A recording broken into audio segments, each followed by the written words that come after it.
ہمیں ایک یہ بھی تجربہ ہوا جب ہم رات کو نکلے عشاء کے قریب اس وقت صرف وہ لوگ تھے جو خالصتاً مستحق تھے اور وہ روڈوں پر اپنے بچوں کو لے کر کے بیٹھے ہوئے تھے، وہاں فالتو بندہ نہیں تھا۔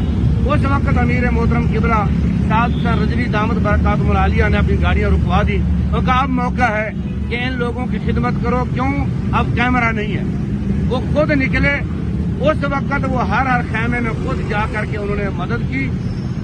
جب واپس آئے تو ان کی آنکھیں بھری ہوئی تھیں، مجھے کہنے لگے یار آج مجھے سمجھ آئی سیدنا فاروق اعظم رضی اللہ تعالیٰ عنہ رات کو کیوں نکلتے تھے۔